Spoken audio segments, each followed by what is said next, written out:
Hey, it's Chloe, and I'm going to be doing a talk through of how to insert and remove an NG tube. So before everything, you want to verify the need for the tubing, as well as if there's going to be a suction or drainage or feeding that's going to go along with it. You want to do 5 checks, or 3 checks, 5 rights. Verify with the physician that this is all needed. Assess the patient and make sure it's the right patient. You want to look at the nares, and you're going to pick the nostril that has the greatest airflow.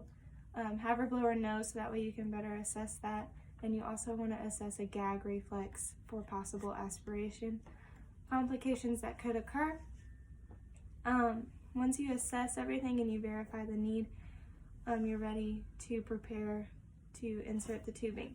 So if you're right-handed, you're going to go to the right side of the bed. If you're left-handed, you're going to go to the left side of the bed. So I would go to the right side, prepare all of my stuff, put the patient in a high Fowler's position, put a pad over her chest, give her an emesis bag, tissues, put pillows behind her neck and her head to make her more comfortable, and give her a glass of water with the straw that will be needed later. For the procedure. So once she's ready and comfortable, you can get your tubing and prepare that. You will measure from the tip. The tip of the tubing goes on the nose. Measure to the earlobe, and then from the earlobe to the xiphoid process. And then mark that with tape to verify where you're going to stop once you insert it, because that's how far you're going to insert. So once you measure the tubing, you're going to go put on, wash your hands, gloves.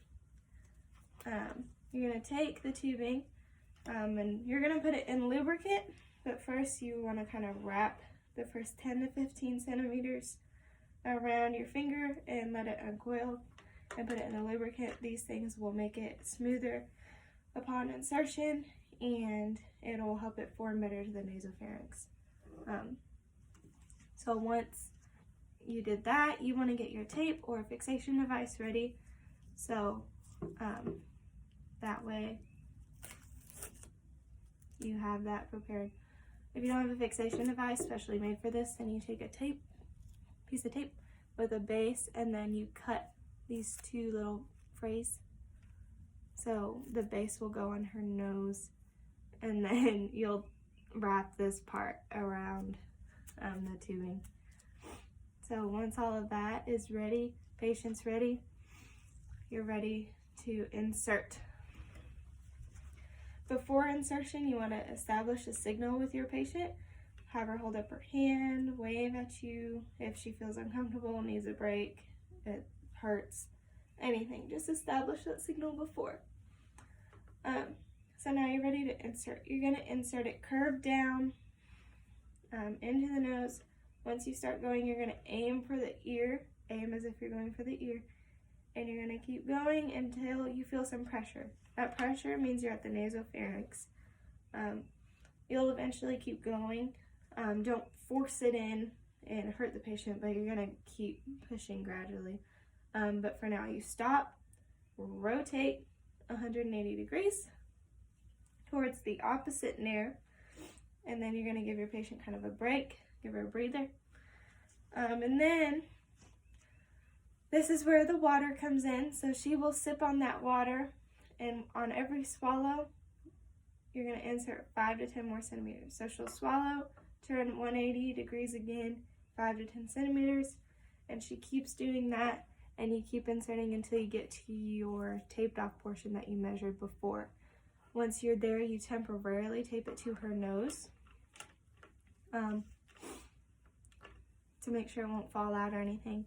And then this is the part where you're going to assess that you put the tubing into the right spot. So you want it to go into the stomach. So to assess that, you will have them open their mouth and look for the coiled tube in the back of their throat. That is obviously your tubing. And then you will take a syringe and aspirate gastric content. Gastric content needs to be green, tan, cloudy color. possibly curdled if it's not like that. And also it needs to have, so let me back up, green or cloudy, curdled, and a pH of 1 to 5. If it's none of those things, or you're suspicious that you inserted it too far into the intestines or too high in the esophagus or possibly even in the lungs, you want to double check and possibly reinsert. If it's possible, an x-ray is the best way to see that you've got the tube where it needs to go, but you can't always do that. So just do your best if you can get that x-ray, but if not, you're just gonna assess it like that. And then you're gonna have the patient speak, say something, anything, just to make sure that she can communicate and can speak. So then you're gonna tape it properly to her nose like we talked about before. Possibly pin it to her gown if it's really long, coil it up, pin it to the gown, hook it up to the suction, drainage, or feeding that you need to. Make sure that runs properly. And yeah, so once you've done all of that and you've verified that it's going in the right spot, you can clean up, dispose of everything, document what you did, and then you're done with the insertion. So when you go back to take out the tube, before you want to verify with the physician, the patient, that it's ready to come out. 3 checks, 5 rides, and then you want to make sure that the tubing, suction, drainage, feeding, whatever, has been stopped for 30 minutes before you do this, because if not, that's not good. You need to stop the suction, drainage, whatever, before taking it out. That's very important. So make sure it's stopped, and then you can document the drainage if you need to, if that's part of why you had the tubing in. So document the amount and anything with the drainage. So once you verified that the tube is ready to come out, you will get some towels and gauze ready, because the towels will go in your non-dominant hand and the gauze will go by her nose to kind of catch whatever comes out. You're going to put a pad over her chest again, emesis bag, tissues, stand on that right side of the bed again, or left side, but stand on the right side for me, and you will, so once,